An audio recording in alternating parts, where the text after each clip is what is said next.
여러분 안녕하세요. 프로그래밍의 이병무입니다. 자, 오늘은요 여러분들하고 함께 프로그램 기법과 알고리즘에 대해서 같이 공부해 보도록 하겠습니다. 자, 근데 이 강에서는요 프로그램 기법과 알고리즘 부분에서는 매해 프로그램 기법에서 한 문제 정도, 그리고 알고리즘에서 한 두 문제 정도가 출제가 되고 있거든요. 근데 여러분들한테 사실상 알고리즘이 사실 이 강에서는 굉장히 뭐라 그럴까요? 주 키포인트가 돼요. 근데 사실 여러분들 우리 프로그래밍 문제가 대부분 다 어떻습니까? 그렇죠? 다음 프로그램의 실행 결과는, 또는 다음 알고리즘의 실행 결과는 이런 문제잖아요. 그래서 알고리즘을 크게 본다 그러면 물론 시험 문제에서 다음 알고리즘의 실행 결과는 이런 문제들이 보통 두 문제가 출제가 되지만, 대부분의 문제가 프로그램 소스가 주어지고 실행 결과를 묻는 문제도 크게 본다 그러면 알고리즘 문제라고 볼 수 있어요. 근데 이제 여기 앞에서 여러분들이 이제 반드시 알아둬야 될 것은 뭐냐면 그 알고리즘의 개념이라든가 이런 것들을 알아두시고요. 가장 중요한 것은 여러분들이 알고리즘에 대해서 프로그램 전반적으로 녹아있는 것이 알고리즘이다라는 것을 갖다가 나름대로 여러분들이 이제 개념을 잡고 이해하시는 게 상당히 중요하다고 생각되거든요. 그러니까 우리가 꼼꼼히 하나하나 좀 짚어보도록 하겠습니다. 자, 그럼 먼저 프로그램 기법에 대해서 여러분들하고 같이 공부해 보도록 하겠습니다. 자, 프로그램 기법에서 제일 먼저 구조와 프로그램입니다.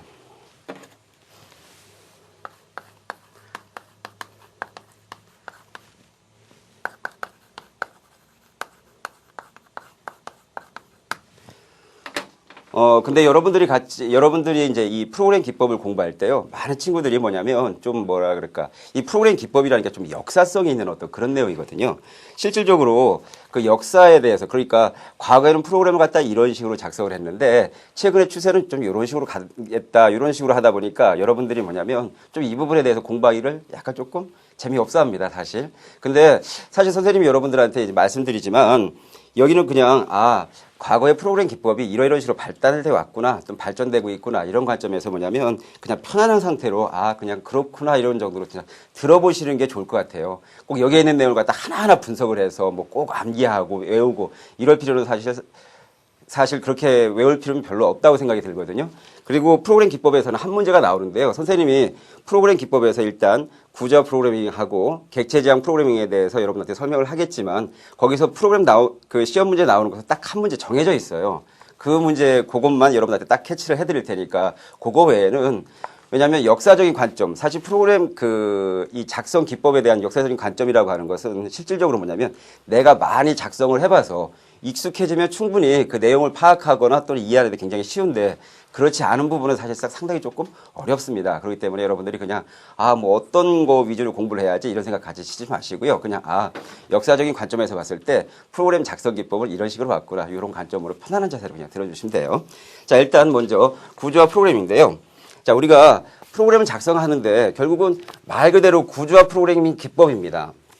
그러면 구조화 프로그래밍 기법이 나왔다라고 얘기하는 것은 결국은 어떤 문제가 대두됐기 때문에 그럴 것 같아요. 그렇죠? 비구조화라는 어떤 그런 문제점이 대두가 돼서 나왔겠죠. 즉 뭐냐면 이걸 갖다가 역설적으로 생각해 보면 과거의 프로그램이 비구조화가 아니냐, 여기서 나온 거라고요. 그러면 비구조화라는 것은 결국은 뭐냐? 비구조화라고 단정짓기에 가장 큰 어떤 그 요인은 바로 뭐냐면 고투문이었어요. 고투문. 즉 프로그램을 작성하면서 이렇게 프로그램을 작성하는데 실질적으로, 자, 이거 하나의 프로그램이라고 일단 예를 들어봅시다. 프로그램을 작성하는데 여기서 이제 프로그램을 쭉 작성하다가 가끔씩 심심해서가 아니라 그냥 쉽게 고투문을 쓰고요. 또 쭉 내려가다가 또 밑에서 또 고투문을 이렇게 쓰고 이런 식으로 프로그램을 쭉 작성했습니다. 이렇게 하다 보니까 프로그램을 갖다가 사실상 과거에는 프로그래머가 한 명의 프로그래머가 하나의 프로그램을 다 작성하는 경우가 많았었지만 뭡니까? 데이터가 많아지고 프로그램이 크기가 커지니까 어때요? 혼자서 작성할 수 없겠죠. 그러다 보니까 어떻습니까? 여러 사람들이 모여서 프로그램을 작성할 수밖에 없다고요. 그러다 보니까 자기가 작성한 프로그램을 자기만 보는 것이 아니라 어떻습니까? 다른 사람도 보고 분석을 해야 된다고요. 그런데 쭉 프로그램을 분석하다 보니까 이와 같이 고투문이라든가 또 내려가서 또 고투문이 있고 또 이러니까 물론 여러 가지 어떤 요인이 있겠지만 선생님이 여러분들한테 좀 관점의 어떤 전환을 갖다 폭을 좁히기 위해서 고투문이라고 예를 들었습니다. 이렇게 하다 보니까 분석이 상당히 어려웠던 거예요. 그러다 보니까 이렇게 하지 말고 그러면 여러 사람이 프로그램을 작성하는 데 있어서 조금은 뭐냐면 좀 구조적으로 프로그램을 작성을 해서 좀 더 사람들이 읽기 쉽고 알기 쉬운 어떤 프로그램을 작성해보자. 이렇게 해서 이걸 갖다 구조화시킨 겁니다. 구조화시킬 때 어떻게 구조화시키냐면 프로그램을 쭉 분석해 봤더니 이 부분은 뭐 입력이지만 이 부분에 예를 들어서 어떤 기능이 있는데 이 기능을 갖다 하나 똑 떼서 하나의 어떤 함수라든가 이런 것들을 구현하면 그 떨어진 부분을 갖다 이해하기 훨씬 쉽지 않을까 이런 생각을 하게 된 거예요. 그래서 이걸 갖다가 프로그램을 갖다가 그림을 그려드리면 그냥 하나의 예입니다. 여러분들 반드시 뭐 이렇게 했다는 건 아니고요. 여러분들이 구조와 프로그램을 갖다 좀 더 이해하기 쉽게 하기 위해서 선생님이 설명하는 거니까 이렇게 프로그램을 자르는 거죠. 이렇게. 즉 요거는 뭐냐면 예를 들어서 기능 A가 되고요. 요거는 뭐냐면 기능 B가 될 수 있는 거죠. 이렇게. 됐나요? 이렇게 하니까 과거에 이걸 갖다가 예를 들어서 여러분들 이해하기 쉽게 하기 위해서 이게 A 프로그램이라고 하고 B라는 프로그램이라고 얘기할까요? 그러면 A 프로그램 분석하는 것보다 B 프로그램을 분석하는 것이 훨씬 더 구조적이고 체계적이어서 이해하기 쉽더라 이거죠. 이렇게 해서 작성한 것이 바로 뭐냐면 구조화 프로그램입니다. 그러니까 어떤 기능별로 이렇게 나눴어요. 기능별로 나눠서 나름대로 이제 여기는 기능 A다 그러니까 뭡니까? 분석하는 사람이 어떻게 하면 되겠어요. 그렇죠? 여기는 기능 A니까 기능 A에 대한 내용이 무엇인지 파악을 할 때 뭐냐면 집중적으로 분석할 수 있겠죠. 이런 식으로 작성하는 것이 바로 뭐냐면 구조화 프로그램입니다. 그렇다면 그럼 사람들이 그동안 이와 같이 고투문을 써서 비구조화가 굉장히 많이 뭐라 그럴까 되지 않았었는데 이와 같이 구조화를 하다 보니까 결국은 뭐냐면 여기를 하는 데 있어서 어떤 방법만 쓰면 되냐면 거기에서 같이 어떤 구조를 쓰게 되냐면 순차 구조라든가 이걸 지울게요.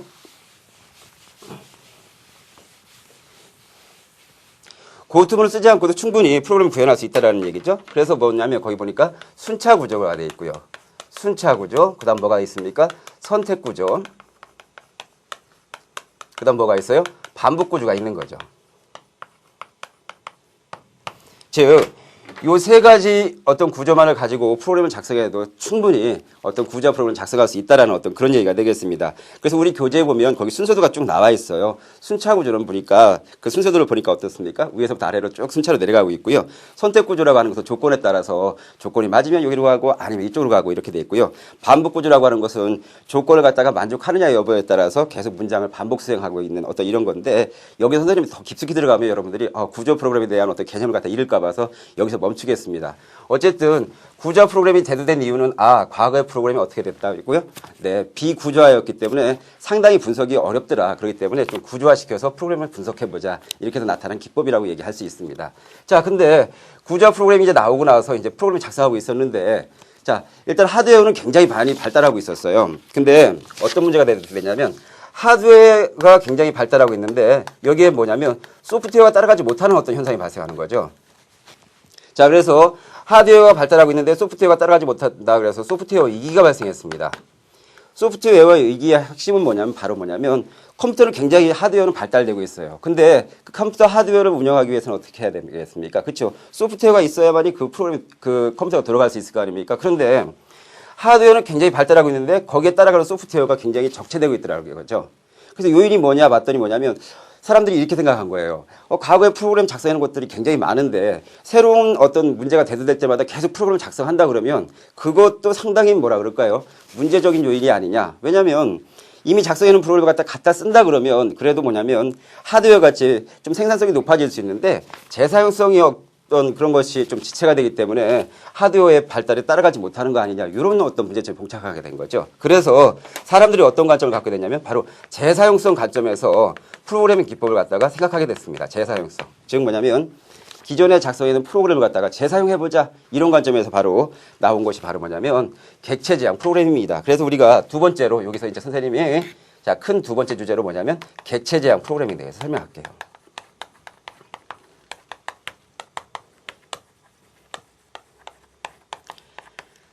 다시 한번 말씀드리지만 좀 역사적인 관점의 내용이고요. 그래서 사실상 실질적으로 그렇게 뭐라 그럴까 여러분들한테 와닿지는 않아요. 특히나 선생님이 여러분들한테 객체지향 프로그램을 갖다가 학교에서 설명할 때도 보면 많은 친구들이 뭐냐면 거의 재미없어 합니다. 왜냐하면 우리는 기존에 프로그래밍 언어를 가지고 대부분 뭐냐면 절차지향적인 어떤 프로그래밍 언어를 가지고 프로그램을 작성했기 때문에 여러분들이 구조화 프로그램에 대한 그 얘기를 하면 그래도 많이 이해하거든요. 근데 객체지향 프로그래밍에 대해서 얘기하면 여러분들이 잘 느낌이 안 옵니다. 왜 그럴까요? 즉 뭐냐면 객체지향 프로그래밍 언어를 가지고요. 여러분들이 객체지향적 관점을 가지고 프로그램을 많이 작성해봤다 그러면 느낌이 오거든요. 근데 그 느낌이라는 게 사실상 컴퓨터상에서는 뭐냐면 이론화돼 있는 거하고 하나하나 맞춰가다 보면 뭐라고 말할 수는 없겠지만 눈빛만 봐도 알 수 있는 어떤 그런 내용들이 있거든요. 그럼 이제 그래서 여러분들이 뭐냐면 구조화된 프로그래밍 언어를 가지고 구조화 프로그램을 많이 작성해봤다 그러면 여기 객체 지향 프로그래밍의 각각에 대한 특징이라든가 이런 것들을 이해를 갖다 금방금방 할 수 있는데 사실상 학교, 고등학교 현장에서는 주로 뭐냐면 객체 지향 프로그래밍에 대한 어떤 프로그램을 작성하기보다는 좀 전에 얘기했지만 절차 지향적인 어떤 프로그래밍 랭귀지를 가지고 프로그램을 작성했기 때문에 여러분들이 경험이 좀 미천해요. 그러다 보니까 각각에 대한 내용을 갖다 완벽하게 이해한다? 이거 상당히 어렵습니다. 그렇기 때문에 선생님도 여기서 뭐냐면 객체 지향 프로그래밍에 대해서 뭐 깊숙하게 설명하고 이러진 않을 겁니다. 왜냐하면 프로그래밍 어떤 시험에서도 그 부분까지 다뤄지진 않거든요. 그렇기 때문에 여러분들이 객체 지향 프로그래밍은 다음에 즉 뭐냐면 여러분들이 이제 고등학교를 졸업하시고 뭐 진학을 하신다거나 아니면 현업에 갔을 때 아마 객체 지향 프로그래밍 언어를 갖다 굉장히 많이 사용할 텐데요. 그때 아마 선생님이 얘기한 것이 아마 이제 그때 선생님이 얘기한 것이 이거였구나. 그때 아마 여러분들이 느끼실 수 있을 거예요. 그렇더라도 우리가 객체 지향 프로그래밍에서는 뭐냐면 여기서 사실상 시험 문제가 반드시 나오거든요. 그 특징이라든가 이런 것들을 알아둬야 될 것이 있으니까요. 잠깐 칠판을 보면서 한번 보도록 하죠. 자, 보도록 하겠습니다. 자, 객체 지향 프로그래밍이다. 그러면 제일 처음에 여러분들이 뭐냐면 객체란 무엇이냐를 갖다 여러분들이 생각하셔야 돼요. 객체. 근데 객체 지향 프로그래밍에 대해서 많은 그 선생님들이 여러분들이 하도 뭐라 그럴까 객체에 대해서 잘 이해하지 못하니까 그냥 객체는 어떤 뭐 자동차다. 자동차가 있으면 자동차에 예를 들어서 거기 우리 교재에도 나와 있듯이 색상이라든가 최대 속도 이런 것들은 속성이고 뭐 좌회전이라든가 우회전 이런 것들은 메소드다 이렇게만 설명하고 그냥 지나가시니까 여러분들이 객체 그러면 말은 들었어요. 근데 어떤 의미인지를 잘 파악을 못 하는데요. 객체는 한마디로 이겁니다. 즉 뭐냐면 우리가 보통 프로그램 작성할 때 이런 거 하잖아요. 예를 들어서 자 int 했습니다. int하고 자, age 이렇게 했어요. 나이가 있고요. 예를 들어서 학생이다 그래서 예를 들어서 점수라는 함수를 작성하게 되는 거죠. 이렇게 점수라는 함수를 작성해서 만약에 이렇게 됐다고 생각을 해보세요. 그러면 실질적으로 우리가 그 절차 지향적인 프로그래밍에서는 이걸 갖다 뭐라고 얘기합니까? 변수라고 하고 이걸 갖다 함수라고 하잖아요. 그렇죠? 그냥 선생님이 그냥 구조하기 위해서 함수적인 어떤 것 다 그냥 배제하고 지금 여러분들한테 설명하고 있습니다. 근데 우리가 절차 지향 프로그래밍 언어에선 변수를 선언하고 함수를 주고 쭉 이런 식으로 구성을 하는데 객체 지향 프로그래밍에서는 뭐냐면 이걸 갖다 하나로 묶어요. 이렇게 하나 묶어버립니다. 그렇게 하고 나서 뭐냐면 여기다가 뭐냐면 이걸 갖다가 클래스라고 하고 예를 들어서 이름을 줍니다. 스튜던트 이런 식으로. 좀 약간 좀 글씨가 작나요? 즉 뭐냐면 우리가 이와 같이 변수하고 함수를 갖다 하나로 묶어서 어떤 이름을 지어주는 게 바로 객체입니다. 근데 객체 지향될 때 이와 같이 아까 좀 전에는 여러분들한테 변수라고 설명했는데 이걸 갖다가 뭐라고 얘기하냐면 바로 뭐냐면 멤버다 또는 속성이다 이렇게 해서 멤버라고 얘기하고요. 이걸 갖다가 이와 같이 함수는 어떤 동작을 하지 않습니까? 이와 같이 동작을 하는 것을 갖다가 우리 바로 뭐라고 얘기하냐면 메소드라고 이렇게 얘기하는 거예요. 메소드. 즉 다시 한번 말씀드리면 우리가 일반적인 프로그래밍에서는 변수를 선언하고 그 밑에 이와 같이 함수를 줘서 동작을 하게 했는데 객체 지향 프로그래밍에서는 어떻게 하냐면 함수하고 변수를 갖다 하나로 묶어버려요. 묶어버리고 나서 이와 같이 클래스라고 하고서 이 클래스에 대한 이름을 이와 같이 주는 거죠. 스튜던트 이런 식으로. 그러면 우리가 이와 같은 스튜던트 클래스를 만들었다 그러면 우리는 어떻게 하냐면 스튜던트라고 하고 즉 우리가 변수 선언할 때 이제 데이터 타입을 int 이런 식으로 또는 dim하고 a as integer 이런 식으로 선언하지 않습니까? 그거하고 똑같아요. 스튜던트하고 a 이렇게 하는 거죠. 그럼 바로 뭐냐면 a라고 하는 객체가 생성된 겁니다. 객체가. 상당히 조금 그렇죠. 즉 여러분들이 뭐냐면 객체라고 하는 것을 갖다가 너무 추상적으로 이해하고 있어서 가끔씩 선생님한테 질문하는 친구들이 있어서 선생님이 아예 그냥 프로그램 쪽으로 착 왔거든요. 즉 기존의 어떤 프로그램에서는 변수하고 함수를 따로 썼는데 객체 지향에서는 어떻게 되냐면 어떤 클래스라는 것을 이용해서 변수와 함수를 갖다 하나로 묶어버린다. 알겠습니까?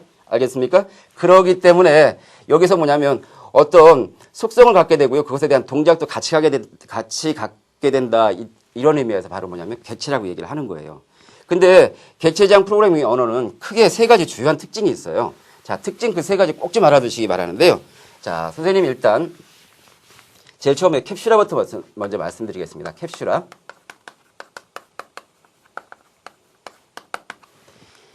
자, 역시 계속 선생님이 객체 지향에 대해서 설명하면서 여러분들이 굉장히 뭐라 그럴까 어려워하지 않을까 좀 조심스러운데요. 캡슐화라는 용어 자체도 사실상 선생님이 캡슐화하고 여러분들한테 이렇게 말은 했지만 사실상 여러분들이 객체 지향 프로그래밍 언어를 가지고 프로그램을 작성하면서 캡슐화를 많이 해봐야 이해하기 쉬운 내용이거든요.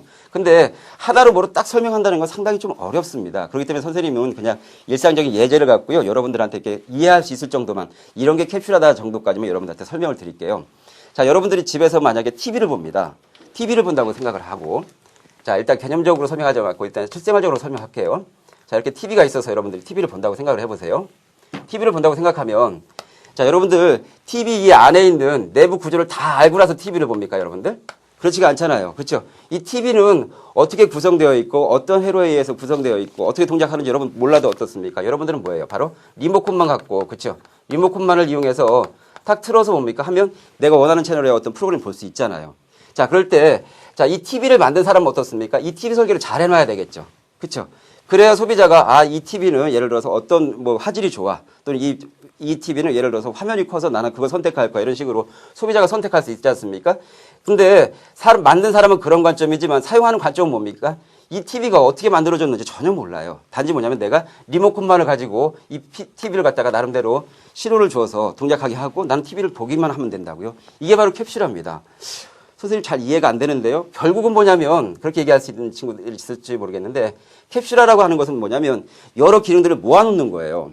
하나로. 자, 그래서 객체화 기능 이런 것들을 갖다가 하나의 기능을 갖다 모아놓는 건데 캡슐화 자체를 갖다가 여러분들이 뭐냐면 프로그램을 작성할 때 나름대로 뭐냐면 캡슐화도 어느 정도까지 어느 범위까지 캡슐화를 해야 되는 것도 사실상 여러분들이 많은 경험을 통해서 사실상 해야 됩니다. 즉 TV를 선생님이 하나 예를 들었는데 TV를 제작하시는 분이 처음부터 어떤 기능 들어가고 어떤 기능 들어가고 이걸 갖다 많이 생각할 거 아닙니까? 그럴 때 어떻게 해야만이 소비자들한테 많이 선택될 수 있을까 고민을 할 거 아니에요. 하지만 소비자 입장에서는 뭡니까?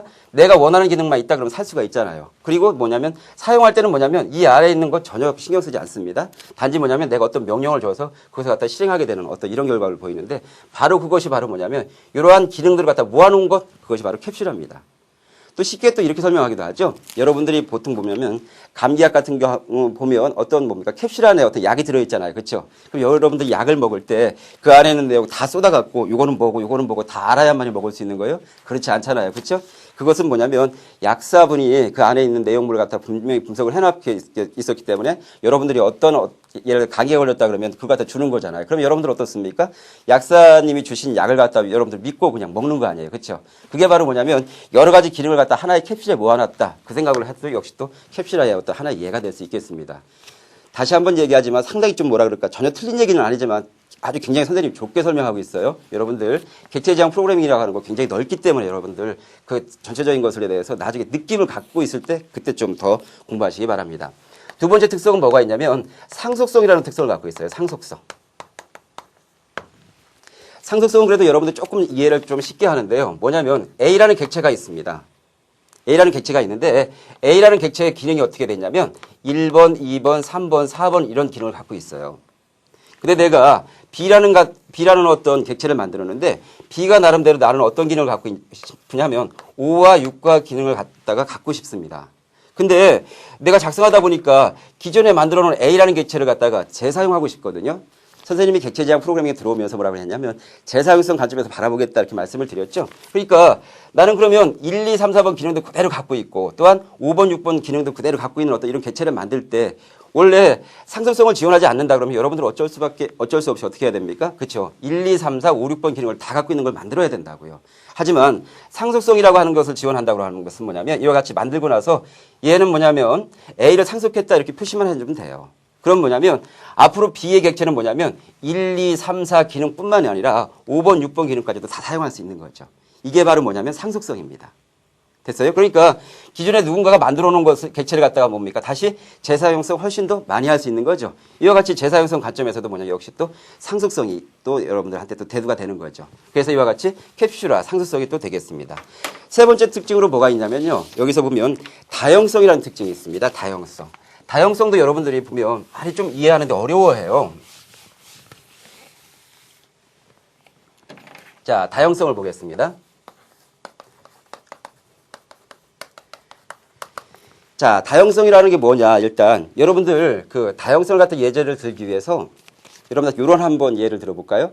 지금 굉장히 선생님 좀 추상적으로 얘기할 수밖에 없는 이유를 여러분들이 아시겠죠? 선생님 그냥 편안하게 들으시라 그랬습니다. 다형성이라고 하는 것은 여러분들 핸드폰에서 만약에 숫자 1을 누르면 어떻습니까? 보통 1이라는 숫자가 찍혀야 되겠죠? 하지만 내가 1이라는 숫자를 눌렀을 때 또 다른 기능을 할 수도 있다고요. 왜냐하면 내가 중요한 어떤 전화번호를 갖다가 그 메모리 기능을 이용해서 그렇죠? 1번을 누르면 자기가 예를 들어서 가장 이렇게 선호하는 전화번호가 딱 찍히는 어떤 이런 기능도 동작하게 되는 거죠. 그게 바로 다형성입니다.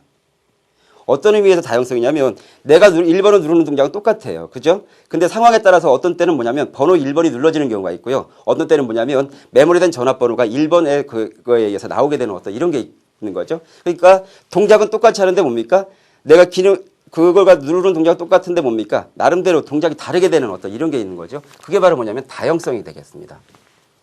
일반적으로 우리가 프로그램에서 보면요. 하나의 함수에서 예를 들어 들어오라는 함수를 썼다. 또 예를 들어서 들어오라는 함수를 썼다. 또 이와 같이 들어오라는 함수를 썼다. 이렇게 했을 때 보통 일반적으로 이걸 갖다가 허락하지 않아요. 하나의 프로그램 내에서. 함수면 이와 같이 같은 것을 갖다가 허락하지 않습니다. 그런데 다형성을 지원하는 언어에서는 뭐냐면 예를 들어서 여기서 그리는데 여기서는 뭐냐면 삼각형을 그려라. 여기서는 예를 들어 사각형을 그려라. 여기서는 원을 그려라. 이렇게 했다 그러면 물론 이것을 갖다 불러오는 방법이 또 나름대로 절차가 다르겠지만 같은 이름을 주고 불러도 어떤 것을 부르느냐에 따라서 만약에 내가 이렇게 들어오라고 부르더라도 이때는 뭐냐면 사각형을 그리는 동작을 하게 되는 어떤 이런 것을 하는 거죠. 이런 식의 것을 갖다 지원하는 게 바로 뭐냐면 다형성입니다. 자, 그래서 우리가 객체 지향 프로그래밍 언어는요. 좀 전에 설명한 캡슐화라든가 상속성, 다형성을 갖다가 세 개를 갖다가 지원하는 어떤 특징을 갖고 있는데요. 자, 프로그래밍 시험 문제에서는 바로 이게 출제 기준입니다. 어떤 게 출제되냐면 이와 같은 특성을 갖고 설계된 언어가 바로 뭐냐를 갖다 여러분들한테 물어보겠어요. 바로 뭐냐면 C++과 자바입니다. 즉 선생님이 한 20분간에 걸쳐서 여러분들하고 구자 프로그래밍하고 객체 지향 프로그래밍에 대해서 설명을 했는데요. 시험에서 나오는 건 바로 이거밖에 없어요. 됐습니까? 그러니까 자, C++과 자바가 객체 지향 프로그래밍 언어라는 거 여러분들 꼭 좀 알아두시고요. 객체 지향 프로그래밍 언어에서는 캡슐화라든가 상속성 또는 다형성의 특징을 갖고 있다. 이런 언어가 뭐냐? 이 정도만 물어보고 있으니까 여러분도 어떻게 그동안 구조화 프로그래밍이라든가 객체 지향 프로그래밍 공부하면서 저 부분 어떻게 공부해 상당히 심적인 어떤 부담감을 느꼈다면 다 버려버리고요. 버려버리라는 말을 하면 안 될 것 같은데요. 자, 앞에 있는 내용은 그냥 편안하게 들으시고요. 반드시 암기하셔야 될 것은 객체 지향 프로그래밍 언어에는 C++과 자바가 있다. 이것만 알아두시면 되겠습니다. 됐죠? 자, 그 다음에, 자, 오늘의 또 두 번째 토픽입니다. 자, 프로그래밍 기법과 뭐가 있었어요? 알고리즘이 있었잖아요. 자, 알고리즘도 사실상 여러분들이 뭐냐면 접근을 할 때 굉장히 조금 어려워합니다. 어려워하는 이유가, 자, 이걸 갖다 분석해봐 이렇게 하면 좀 뭐라 그럴까, 대부분 다 수치가 나와 있고요. 그렇게 하다 보니까 여러분들이, 난 알고리즘을 분석할 때 너무너무 힘들어. 알고리즘만 하면 어떤 친구 이런 표현을 써서 좀 안 되겠지만, 좀 뭐라 그럴까 머리가 빙빙 돌아간다 이렇게 해서 뭐 약간 좀 안 좋은 표현을 쓰기도 하던데 이 알고리즘이라고 하는 건 근데요 우리가 쉽게 생각할 필요가 있어요. 뭐냐면 우리가 모든 일상이 뭐냐면 다 알고리즘입니다.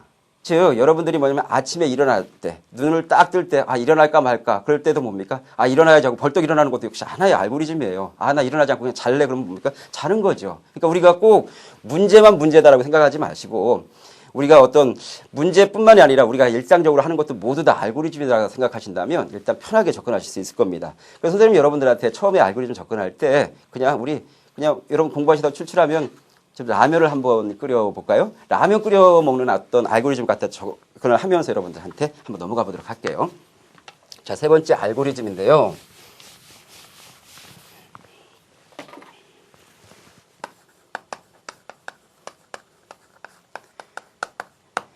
자, 처음부터 여러분들이 완벽한 어떤 그걸 갖다가 만들려고 하니까, 알고리즘 만들려고 하니까 힘든 거예요. 처음에는 그냥 편안하게 그냥 설계하시면 돼요. 자, 일단 선생님이 뭐냐면, 라면 끓이는 알고리즘이다. 그러니까, 뭐 선생님 같이 안 하지 않는 친구도 있겠지만, 일단 가장 대표적으로 어떻게 하겠습니까? 일단, 어떻게 해야 되겠어요? 일단, 물을 끓인다가 있겠죠? 그죠? 물을 끓인다. 있겠죠? 물을 끓인다면 여러분들 어떻게 하실 거예요? 그쵸? 라면을 넣는다. 이렇게 되겠죠? 그쵸? 라면을 넣는다. 그 다음에 어떻게 하시겠습니까? 라면을 다 넣고 다 끓였으면 뭡니까? 라면을 끓였으면 일단 먹어요. 먹는다 이렇게 되겠죠. 그쵸? 처음에는 이와 같이 그냥 크게 그냥 줄거리만 잡아놓습니다. 처음부터 이건 완벽한 알고리즘이야. 이건 아니에요. 그죠? 자, 근데 이거 갖다 물을 끓이고 라면을 넣는다 또는 먹는다 이걸 갖다가 좀 더 상세화할 필요가 있네요. 그렇죠? 물을 끓이는데 어느 정도 끓여야 되는지 이걸 갖다 좀 더 상세화해 줄 필요가 있겠죠. 그러니까 여기서 그냥 예를 들어서 온도가 100도시면 물이 끓는다 이렇게 되겠죠. 그렇죠? 그래서 여러분들이 물이 끓는지 안 끓는지를 갖다 확인을 해봐야 되겠죠. 그래서 만약에 100도씨 이상이어서 물이 끓는다 그러면 물이 끓는구나 생각할 수 있는 거죠. 자, 그 다음에 라면을 넣는데 지금 현재 뭡니까? 온도가 지금 현재 물이 펄펄 끓는 상황에서 라면을 넣어야지 그냥 무조건 찬물에다 넣으면 안 되지 않습니까? 그렇죠? 지금 현재 물이 끓는가를 물어봐서 얘만 어떻습니까? 그때 이제 라면을 넣는 거죠. 라면을 넣어서 그냥 곧바로 그냥 여러분들 먹습니까? 그렇지 않죠? 여기서도 뭐냐면 어떤 하나의 조건이 붙을 수 있어요. 그렇죠? 뭐 예를 들어서 뭐 라면이 익었는가 볼 수 있겠죠? 그렇죠? 만약 라면이 익지 않았으면 뭡니까? 라면을 더 계속 끓인다는 어떤 그 루틴으로 가면 되겠고요. 그렇죠? 라면이 만약 익었는가 그러면 어떻게 되겠습니까? 그 다음에 먹으면 되는 거죠. 이렇게. 물론 선생님이 처음에 이제 이걸 하나 주고요. 여기에서 상세한 것은 뭐냐면 여러분들이 라면을 끓이는 솜씨에 따라 달라질 수 있을 겁니다. 그렇죠? 나는 끓이는데 예를 들어서 먼저 물을 끓이면서 스프를 넣는다. 뭐 이런 식의 방법도 있을 거고요. 그러니까 알고리즘의 방법은 다 달라요. 즉 뭐냐면 우리가 이와 같이 지금 현재 우리한테 주어진 것은 바로 뭐냐면 이것은 바로 주어진 문제예요. 우리한테 주어진 문제입니다. 주어진 문제. 주어진 문제가 바로 뭐냐면 라면을 끓이는 거예요. 자, 주어진 문제를 갖다가 그 라면을 끓이는 것을 갖다가 어떻게 하는 겁니까? 이걸 갖다가 해결해야 되겠죠. 그 해결 절차를 갖다가 즉 알고리즘이라고 하는 것은 뭐냐면 주어진 문제에 대한 해결 절차를 갖다가 어떻게 하는 거냐면 해결 절차에 대한 논리적인 절차, 해결 절차를 기술한 것 이렇게 볼 수 있는 거죠. 됐습니까? 즉 우리가 지금 현재 우리한테 주어진 문제는 뭐냐면 라면을 끓이는 문제야. 근데 일단 그것이 뭐냐면 주어진 문제입니다. 그것을 갖다가 해결하는 절차. 그 라면을 끓이기 위해서 예를 들어서 물을 끓이고 라면을 넣고 먹는다. 어떤 이런 절차가 있는데 그 해결 절차를 갖다 기술한 것. 바로 이것이 뭐냐면 우리가 주어진 요 문제에 대한 바로 알고리즘이 되겠습니다. 알고리즘에 대한 정의도 똑같고요. 근데 여러분들이 여기서 뭐냐면 알고리즘에 대한 정의도 기본적으로 알고 있어야 됩니다. 자, 그러면 일단 우리가 일상적으로 이렇게 했고요. 그럼 만약에 두 개의 어떤 숫자를 갖다 비교하고 싶다. 그거 갖다 알고리즘을 만들고 싶다. 그럼 여러분들 어떻게 해야 되겠어요? 제일 처음에. 두 개의 숫자를 비교한다. 자, 그러면 예를 들어서 자, 두 개의 숫자를 갖다 비교하는 경우죠. 자, 이때도 우리 뭐냐면 쉽게 그냥 오자고요. 쉽게 온다라고 하는 얘기가 무슨 얘기냐면 자, 일단 두 수가 있을 거 아닙니까? 예를 들어서 첫 번째 두 수를 갖다 A, B를 입력받는다. 그쵸? 그 다음에 두 번째로 여러분들 어떻게 해야 될 겁니까? 그쵸? 비교한다 이렇게 되겠죠? 비교해서 그 다음에 세 번째로 어떻게 해야 됩니까, 여러분들? 출력한다가 되겠죠? 자, 근데 출력하는 데 있어서 어떤 수를 출력하는지를 또는 A, B를 입력받고 비교하는 것은 어떻게 비교하는지를 갖다 여러분들이 또 상세하게 기술할 필요가 있다고요. 자, 일단 A, B를 입력받고 비교한다. 비교해봐서 만약에 비교해서 A와 B를 비교해보는데 A가 B보다 만약에 크다 그러면 이때는 뭐냐면 어떤 max라는 변수를 줘서 max에다 예를 들어서 A를 집어넣어라. 아니면 어떻게 되겠습니까? 아니면 자, A가 B보다 크다는 조건을 만족하지 않으면 큰 수는 어떤 거가 되는 거예요? B가 큰 거죠. 이러니까 max는 B다 이렇게 줄 수 있는 거죠. 됐나요? 그 다음에 출력한다 그랬는데 아무거나 출력하는 것이 아니고 여기서는 max를 출력해라. 이런 식으로 기술해 주면 된다고요. 됐어요? 그 다음에 이걸 갖다가 뭐냐면 여러분들이 꼼꼼히 정리하시면 되겠습니다. 근데 정리하는 방법에서는 뭐냐면 뭐가 있냐면 순서들을 이용한 방법이 있고요. 순서들을 그려주는 방법이 있고요. 또 하나 뭐가 있냐면 이와 같이 그냥 직접 기술하는 것이 있어요. 우리가 어떤 문장으로 기술하는 경우가 있고요. 또는 프로그램 코딩화 비슷하게 하지만 코드는 아닙니다. 그래서 그걸 갖다 우리가 의사코드라고 얘기하는데요. 가짜 코드라는 얘기예요. 코드가 완벽한 코드는 아니고 그냥 코드 비슷하게 작성하는 이 세 가지 방법으로 보통 알고리즘을 표현하는데요. 근데 우리가 뭐냐면 실질적으로 뭐냐면 우리가 어떤 문장으로 기술한다거나 또는 의사코드를 작성하는 경우 약간 그 의미가 제대로 전달되지 않을 수 있는 어떤 그런 확률이 있거든요. 그래서 주로 뭐냐면 우리는 순서들을 이용해서 알고리즘 보통 이제 표현을 하게 되는데 자, 일단 우리가 여기에서 알고리즘 표현은 요 세 개 정도로 한다. 그리고 알고리즘의 어떤 의미 정도만 여러분들 파악하고 계시면 되겠습니다. 자, 그럼 우리 교재에 나와 있는 자연어를 이용해서 세 수를 비교한 어떤 알고리즘이 나와 있거든요. 그걸 보면서 여러분들한테 한번 보도록 하죠.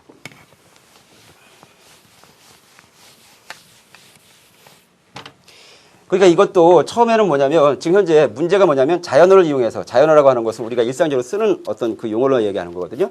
그걸 이용해서 나타낸 알고리즘이에요. 자, 그렇게 봤는데 실질적으로 보니까 어떻게 되냐면 처음에는 이것도 뭐냐면 아주 거칠게 설계를 했을 거예요. 알고리즘을. 아, 세 개의 수를 입력받아? 그러면 어떻게 하면 될까? 일단 머릿속으로 생각해야 되겠죠. 일단은 두 개의 수를 비교해봐. 비교해봐서 거기서 큰 수를 갖다 뽑아낸 다음에 다음 수하고 비교하면 어떻게 될까? 그 다음 수하고 비교해봐서 만약에 그 두 개를 비교해봐서 큰 게 가장 크겠구나. 이렇게 생각이 들겠죠. 그렇게 거칠게 여러분들도 생각해 놓은 다음에 단계별로 이렇게 밟아가면서 정리를 해서 최종적으로 이렇게 나온 겁니다.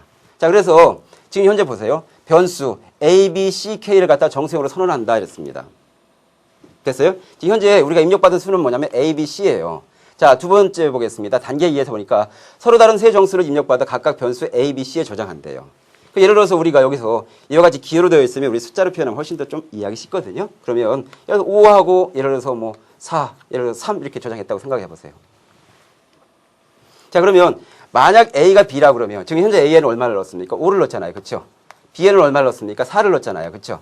만약 5가 4보다 크다는 조건 만족하죠? 그렇다면 변수 K에 뭐를 집어넣으래요? A의 값을 저장하라. 그러니까 변수 K에는 지금 현재에서 뭐가 저장되겠습니까? 5가 저장되겠죠. 됐어요? 자, 그 다음에 그렇지 않다면이라고 하는 것은 뭡니까? A가 B보다 크다는 조건을 만족하지 않는다면 그렇다면 뭡니까? 당연히 뭔가 그죠? B가 큰 거가 되니까 그때는 K에는 뭘 집어넣으라고요? B를 집어넣어라. 이렇게 되는 거죠. 하지만 지금 현재 우리는 A에는 5를 집어넣었고요. B에는 4를 집어넣었고요. C에는 3을 집어넣기 때문에 A가 B보다 크다는 조건을 만족하기 때문에 K에는 지금 A 값이 5가 들어가 있는 겁니다. 자, 그 다음에 두 수를 비교해서 큰 것을 골라냈어요. 그 다음에 어떻게 돼야 됩니까? 그렇죠? 남아있는 C하고 또 비교해봐야 되는 거죠. 뭐를? K하고. 근데 남아있는 거하고 K하고 비교해봐서 만약에 C가 만약에 크다. 그럼 어떻게 되겠습니까? C가 K보다 크다면 K는 뭡니까? 가장 큰 C가 되겠죠. 하지만 그렇지 않다라고 하는 것. 우리 지금 현재 5하고 4하고 3을 집어넣었거든요. C가 그래서 지금 현재에서 얼마가 되겠습니까? 3이 되겠고요. K는 지금 현재 얼마 값이 들어가 있습니까? 5가 있잖아요. 그렇죠? 3은 5보다 큽니까? 그렇지 않잖아요. 그렇죠? 그러니까 요 조건을 갖다가 만족하지 않으니까 이걸 갖다 실행하지 않겠죠. 곧바로 나오니까 변수 K의 값을 출력하더라. 결국 K 값은 얼마가 되겠습니까? 5가 출력되는 거죠. 결국은 이 알고리즘에 의해서는 뭐냐면 입력된 A, B, C에 대한 뭘 구하고 있습니까? 바로 최대값을 구하고 있는 거죠. 최대값. 됐습니까? 즉 여러분들 뭐냐면 선생님이 이제 알고리즘에 들어오면서 여러분들 처음에 설명드렸지만 처음부터 알고리즘을 갖다가 완벽하게 작성하려고 하지 마라. 처음에는 뭐냐면 거칠게 작성을 하자. 그 다음에 뭐냐면 각각에 대해서 다듬어 갑니다. 다듬어가서 최종적으로 나온 게 바로 뭐냐면 여러분들이 알고리즘이에요. 근데 여러분들이 뭐냐면 처음에 접근할 때 완벽한 알고리즘만 갖고 여러분들 생각은 없이 그냥 그것만 분석하려고 하다 보니까 알고리즘은 어려워. 너무너무 어려워. 그러면서 알고리즘만 오면 갑자기 뭐라 그럴까요? 그 분석하는 어떤 그 용기가 나름대로 이렇게 사라지는 친구들을 많이 봤는데요. 그러지 마시고 처음엔 여러분들 생각을 갖다가 거칠게 적으시기 바랍니다. 그 다음에 하나하나 꼼꼼히 이렇게 체크하면서 여기에는 뭐가 들어가는 게 필요하겠는 걸, 여기는 어떤 조건이 필요한 걸 그렇게 하나하나 덧붙여서 최종적으로 여러분들이 완벽하게 작성하신다면 충분히 알고리즘도 접근하실 수 있을 겁니다. 자, 그러면 우리가 여기서 그럼 과거의 어떤 기출문제를 보면서요, 우리가 공부한 어떤 키포인트를 제대로 공부했는지 한번 보도록 할까요? 자, 기출문제를 한번 분석해 보도록 하겠습니다. 1번 문제 보도록 하겠습니다.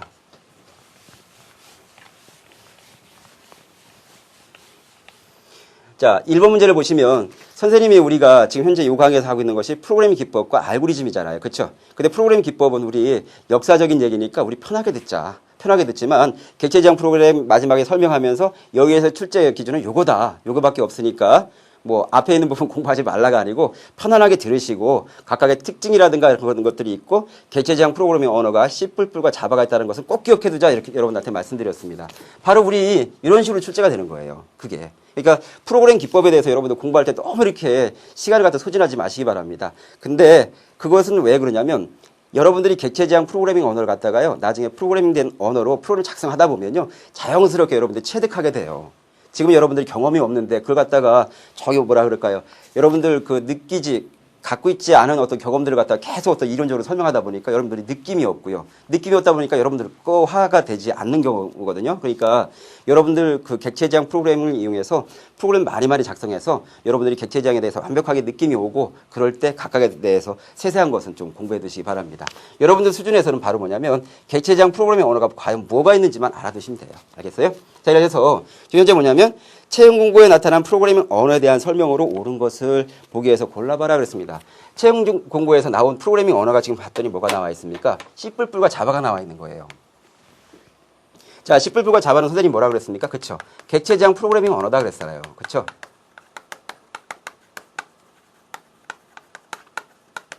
자, 그리고 객체지향 프로그래밍 언어는 크게 세 가지 특성을 지원한다 그랬습니다. 뭐뭐 지원한다 그랬어요? 선생님이 캡슐화를 지원하고요. 그쵸? 그 다음 뭐가 있었습니까? 상속성을 지원하고요. 그죠? 그 다음 뭘 지원합니까? 다형성을 지원한다 그랬습니다. 선생님이 쭉 설명을 해드렸는데 아마 여러분들이 완벽하게 알 거라고 선생님 그렇게까지 기대하지는 않겠습니다. 하지만 자주 읽어봐서 익숙해지세요. 알겠습니까? 자, 그래서 보기를 봤더니 자, 객체지향 언어에 속한다. 당연히 맞죠? 객체지향 언어에 속하는 겁니다. 니은번 볼까요? 캡슐화하고 상속성, 다형성의 특징이 있다. 어때요? 맞죠? 니은번 맞고요. 디귿번 볼까요? 어셈블러라는 언어 번역기를 사용한다. 자, C++과 자바는 객체지향 프로그래밍 언어이기 때문에 지금 현재 어셈블러라는 언어 번역기라고 하는 것은 뭐냐면 어셈블리어로 작성된 프로그램 갖다 번역할 때 사용하는 것이 어셈블러죠. 그때는 디귿번은 틀렸겠습니다. 틀렸습니다. 리을번 볼까요? 0과 1로 구성된 명령어의 조합으로만 작성한다. 0과 1로 구성된 명령어의 조합이라고 하는 거 우리 첫 시간에 배웠죠? 이거 바로 뭡니까? 기계어잖아요. 그렇죠? 근데 지금 현재 C++과 자바는 기계어가 아니지 않습니까? 그러니까 리을번 틀렸죠. 그래서 객체지향 프로그래밍 언어에 대한 C++과 자바에 대한 것 골라내면 기억번과 니은번이 되겠네요. 아, 그래서 우리가 프로그래밍 기법을 공부할 때는 요것만 제대로 이해하고 있다 그러면 문제가 나와도 괜찮겠구나. 여러분들 좀 안심하시기 바랍니다. 자, 다음 문제 한번 보도록 할까요? 자, 두 번째 토픽으로 배웠던 알고리즘입니다. 자, 알고리즘은요, 알고리즘에 대해서 기술한 것도 이렇게 나오는데, 우리 프로그래밍 문제가 대부분 뭡니까? 다음 알고리즘의 실행 결과는 하고, 실행 결과를 물어보는 문제들이 대부분이잖아요. 자, 그렇기 때문에 결국 이 알고리즘은 뭐냐면, 출제하시는 분이 만들어 놨습니다. 그러면서 여러분들이 한테 뭐냐면, 이 알고리즘을 따라갔을 때 최종적으로 수행되는 결과값은 뭐냐? 실행 결과는 뭐냐? 하고 물어보는 문제이기 때문에, 여러분들은 뭐냐면, 알고리즘 분석하는 어떤 그 훈련을 갖다가 여러 번 반복하시면 돼요. 근데, 각각에 대해서 뭐냐면 여러분들 알고리즘은 뭐냐면 반드시 종료 조건이 있어요. 왜냐하면 알고리즘은 계속 반복 수행되는 게 아니거든요. 그래서 그 종료 조건만 따라가고 나름대로 조건이 과연 어디에 있는지를 갖다가 하나하나 체크하신다면 이런 알고리즘도 그렇게 어렵지 않게 충분히 맞출 수 있습니다. 자, 제일 처음에 보면요. 단계 1에서 보면 변수 A와 B와 K를 정수형으로 선언한대요. 지금 현재 A와 B와 K를 갖다 뭐로 선언했다는 얘기죠? 정수형으로 선언했다는 얘기입니다. 자, A에는 7을 집어넣고요. B에는 10, K에는 0으로 초기화한다 그랬네요. A에는 7을 집어넣고 B에는 10을 집어넣고 K는 뭐를 초기화하는데요? 0으로 초기화한다 이렇게 됐네요. 됐죠?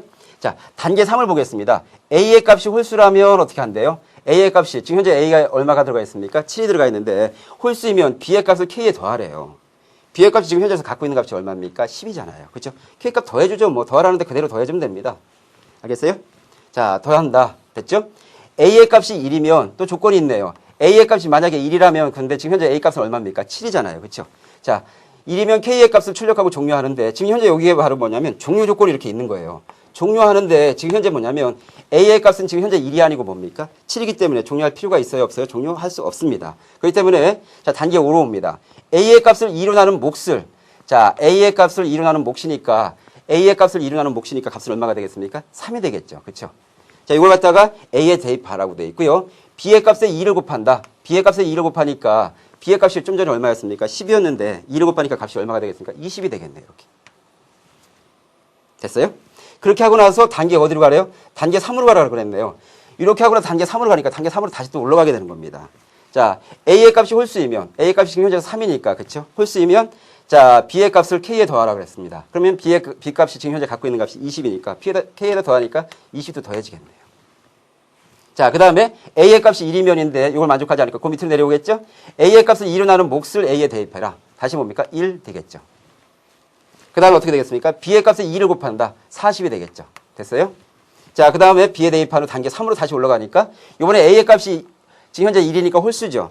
홀수면 이 값을 갖다 어디다가 더하는 얘기입니까? K의 값에 더해주니까 40도 더해지게 되는 거죠. 자, 그 다음에 A의 값이 1이면 지금 보니까 A의 값이 어떻게 되겠습니까? 1이네요. 1이면 어떻게 된다? K 값을 출력하고 종료하라 그랬으니까 지금 현재 K에 있는 값은 얼마입니까? 10과 20과 40을 더한 바로 70이잖아요. 그렇죠? 70을 출력하고 종료하라 그러니까 다음 몇 번이 되겠습니까? 네, 바로 5번이 되겠죠. 이와 같이 알고리즘은 여러분들이 꼼꼼히 따라가시면 됩니다. 알겠어요? 따라가면서 어떤 조건이라든가 어디 단계로 가라는지 그것만 여러분들이 눈여겨보신다면 그렇게 어렵지 않게 충분히 풀 수 있거든요. 여러분들 그런 식으로 좀 연습 좀 많이 해두시기 바랍니다. 그러니까 우리가 자 이번 단원에서 프로그래밍 기법과 알고리즘에 대해서 배웠는데 기출문제를 보니까 우리가 공부한 어떤 키포인트가 그래도 제대로 적용이 되고 있는 걸 여러분들 볼 수 있을 겁니다. 자 그러면 우리가 이번 시간에 배운 내용을 가지고 한번 수능 실전 문제를 풀면서 한번 배운 지식을 한번 점검해 보도록 하죠. 자, 우리 수능 실전 문제 보면 2번 문제입니다. 자, 2번 문제 보시면 자, 이와 같이 지금 현재 보면 펭귄이 올라와 있어요. 그리고 물고기가 있습니다. 근데 이 물고기가 이제 지금 현재 A, B, C, D, E라는 물고기예요. 근데 그 밑에 게임 방법을 여러분들이 보시면 알겠지만 이 게임이 지금 어떤 게임이냐면 펭귄은 3초마다 나타나요. 알겠어요? 근데 A라는 물고기, B라는 물고기, C라는 물고기, D라는 물고기, E라는 물고기는 바로 요 주기에 따라서 나타나게 됩니다. 그래서 A라는 물고기는 뭐냐면 2초마다 한 번씩 이렇게 올라오는 거예요. 근데 딱 올라왔을 때 펭귄하고 만나면 펭귄한테 무조건 잡히는 겁니다. 알겠어요? 그러니까 여러분들 2초가 제일 먼저 잡히겠다 이렇게 생각하시면 되겠어요? 아니에요. A도 나름대로 살 방법이 있습니다. 제일 처음에 2초에 올라오겠지만 그 다음 몇 초에 올라와요? 4초에 올라오기 때문에 3초 정도에 올라왔던 펭귄한테 잡힙니까? 안 잡힙니까? 안 잡혀요. 제일 먼저 잡히는 건 누가 잡힙니까? B가 먼저 잡히겠죠. 왜냐하면 B는 3초 만에 딱 올라왔더니 뭡니까? 펭귄이 딱 있는 거죠. 됐어요? 그러니까 제일 처음에 뭐가 잡히고? B가 잡힌다고요. 됐어요? 그 다음에 자 화살표로 이렇게 하지 말고 이렇게 할까요? 그 다음에 뭐가 되겠습니까? 자 2, 4, 그 다음에 뭡니까? 6이 됐을 때 펭귄 다시 뭡니까? 펭귄은 3초마다 올라온다고 그랬으니까 자 6이 됐으니까 바로 또 뭐가 잡힙니까? A가 또 잡히겠죠. 됐어요? 그 다음에 자 5, 7, 9가 있으니까 어떤 게 이번에 잡히겠습니까? 여러분들? 그쵸? 자 펭귄은 3, 6, 9 이렇게 계속 올라올 거예요. 그쵸? 그때 갔을 때 이번엔 뭐가 잡히겠습니까? 당연히 2가 잡히겠죠. 이번에는. 왜 2가 잡히는지 알겠습니까? 얘는 9초에 한 번 딱 올라왔는데 올라왔을 때 펭귄은 벌써 3초 때 올라오고 6초 때 올라오고 9초 때 올라왔기 때문에 딱 만나는 거예요. 그러니까 잡히는 거죠. 됐어요? 그러면 그 다음엔 뭐냐면 당연히 뭐 C하고 D 여러분 생각해 볼 텐데 C는 언제 잡히겠습니까? 그쵸? 얘는 15초가 됐을 때 잡히겠죠? 자, 5, 그 다음에 10, 15일 때 3에서 쭉 올라오니까 그때 펭귄한테 잡히니까 C가 잡히겠고요. 가장 늦게 잡히는 건 바로 D가 되겠네요. 왜냐면 D는 21초가 돼야 잡히는 거죠. 자, 그래서 결국 순서를 갖다 작성해봐라 그러면 BA, ECD가 잡히니까 다음 몇 번이 되겠습니까? 3번이 되겠죠. 근데 요거는요, 사실상 그 매미 얘기예요, 매미. 매미가 어떤 애는 굉장히 많이 있는데 어떤 애는 거의 천적을 만나서 거의 다 이렇게 많이 나타나지 않는다 그래요. 그거는 바로 뭐냐면 자연계에도 나름대로 질서가 있답니다. 천적이 나타나는 해에는 매미들이 나타나지 않는데요. 근데 계속 가다가 뭐냐면 이와 같이 7초 나타날 때도 7초 나타났다가 14초 나타났다가 천적을 안 만나면 죽지 않겠죠. 계속 번성하다가 어느 순간 천적을 만나는 순간 싹 죽는 거죠. 알겠습니까? 바로 그거에서 자연계에도 나름대로 그런 이치에 따라서 나온다는 어떤 그런 문제를 갖다 응용한 문제가 되겠습니다. 다음 문제 한번 보도록 할까요?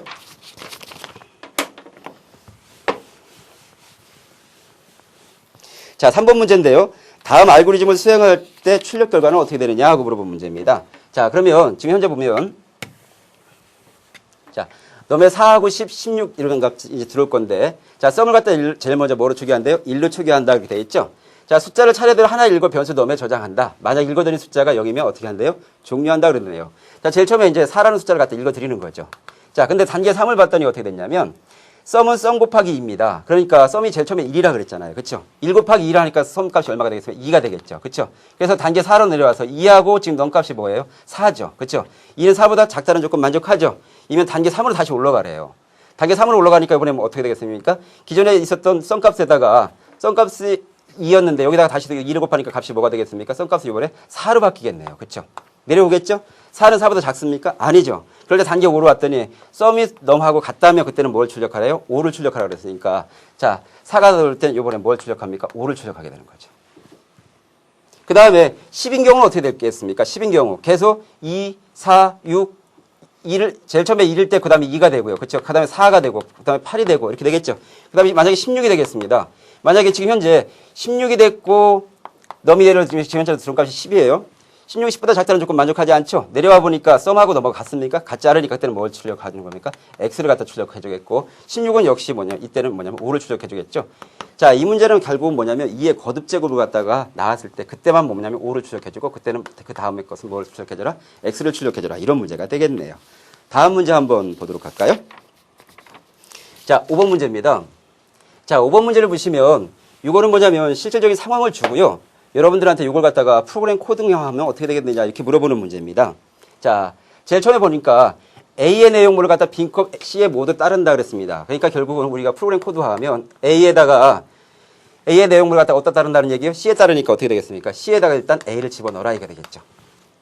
그 다음에 컵 A에 B의 내용물을 모두 따른다 그랬습니다. 그러니까 이번에 A에 뭐가 다른데요? B에 되고요. 그 다음에 C에 담겨진 내용물을 컵 B에 따른다니까 B에는 뭐가 들어가겠습니까? C가 들어가겠네요. 바로 이런 식으로 코드가 만들어지거든요.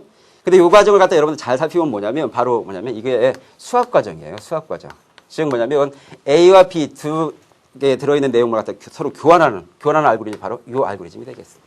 그래서 여러분들 답을 찾아보면 몇 번이 되겠습니까? 네, 바로 4번이 되겠죠. 다음 문제 한번 보도록 할까요?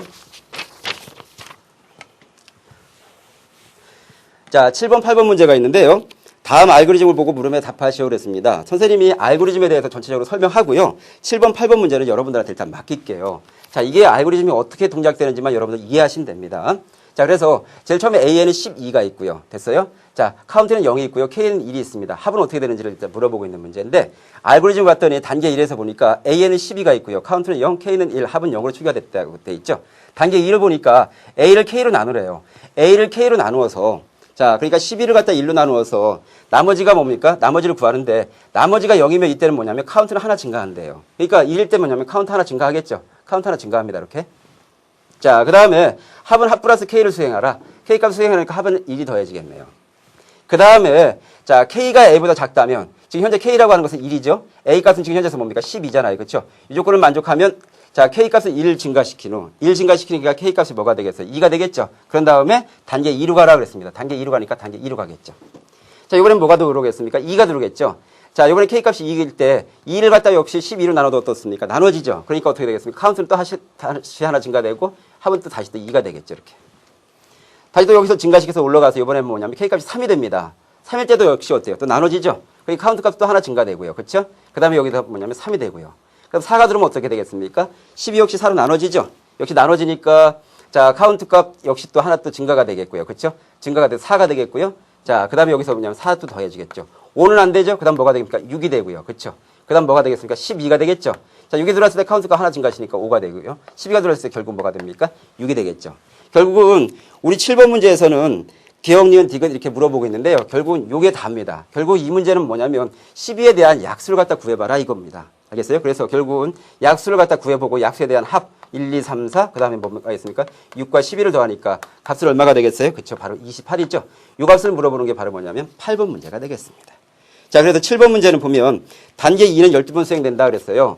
단계 2는 12번 수행되는 것은 뭐냐면 A를 K로 나눌 때는 1부터 12까지 나누니까 12번 수행되는 거 맞고요. K가 3일 때 카운트 값은 1 증가된다 그랬습니다. 카운트 값이 자, K가 3일 때 자, 12는 충분히 나눠지기 때문에 카운트 값 1 증가되는 건 맞죠. 그 다음에 알고리즘을 정리했을 때 카운트 값은 6이 된다. 6 맞겠네요. 그렇죠? 이 정도만 해서 여러분들이 7번, 8번 문제를 충분히 푸시면 되겠습니다.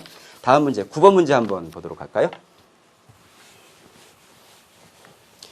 자, 다음 알고리즘에서 넘에 얼마를 입력했을 때? 324를 입력했을 때, 알겠습니까? 자, 실행 결과는 어떻게 되느냐 하고 물어봤습니다. 자, 지금 현재 보니까 n은 0이고요. s는 0으로 초기화한다 그렇게 되어 있는데요. 자, 양의 정수를 입력받아 변수 넘에 저장한다고 되어 있어요. 그러니까 넘에는 지금 현재 얼마를 저장하고 있는 거냐면 324가 저장되어 있는 거죠. 자, 넘을 10으로 나눈 나머지를 n에 저장하래요. 자, 그러니까 n이 있고 s가 있고 넘이 이렇게 있는데, 그쵸? 자, 이걸 갖다 여기다 써볼까요? 이렇게. 여기다 써볼게요, 선생님이. 넘이 있고요. 자, n이 있고 s가 있습니다. 넘은 324예요. 이렇게 하면 자, 넘을 10으로 나눈 나머지를 n에 저장하라 그러니까 324를 갖다가 10으로 나눈 나머지가 얼마가 되겠습니까? 바로 4가 되겠죠. 자, 그 다음에 넘을 10으로 나눈 몫을 넘에 저장해라. 324를 갖다가 10으로 나눈 몫은 바로 얼마가 되겠습니까? 32가 될 거 아니에요. 그렇죠? 자, 그 다음에 s는 s 플러스 n을 수행하라. 자, 0이었으니까 4였으니까 4가 되겠고요. 됐어요? 넘이 예를 들어서 0보다 크니까 단계 3으로 가려서 단계 3으로 올라가겠죠? 이번엔 뭐냐면 32를 갖다 10으로 나눈 나머지는 뭐가 되겠습니까? 2가 되겠죠. 2. 됐습니까? 자, 그 다음에 너물 10으로 나누면 몫수가 다 넘어져서 하니까 이번엔 뭐가 되겠습니까? 3이 되겠죠. 자, 그 다음에 s는 s 플러스 n을 수행하니까 4하고 2하고 더하니 값이 얼마가 되겠습니까? 6이 될 거 아니에요. 다시 너무 0보다 크죠? 자, 그 다음에 다시 또 올라가는 겁니다. 이번에 너무 10으로 나눴던 나머지를 구하라. 나머지는 얼마가 되겠습니까? 여기는 3이 되겠죠. 이렇게. 자, 넘어갈 때 10으로 나누는 몫은 뭐가 되겠습니까? 0이 되겠죠. 자, 그 다음에 s는 s 플러스 n을 수행하니까 6 더하기 3을 하니까 값은 얼마가 되겠습니까? 9가 되겠네요. 그렇죠? 자, 너무 0보다 크다면 단계 3으로 가는데 지금 현재 0이죠. 그러면 어떻게 됩니까? s값을 출력하려 했으니까 자, s값이 지금 현재서 뭡니까? 9가 되니까 다음 몇 번이 되겠어요? 네, 3번 되겠네요. 그렇죠? 자, 3번에 답 9가 바로 답이 되겠습니다. 자, 이렇게 해서요. 여러분들하고 같이 프로그램 기법과 알고리즘에 대해서 풀어봤는데요.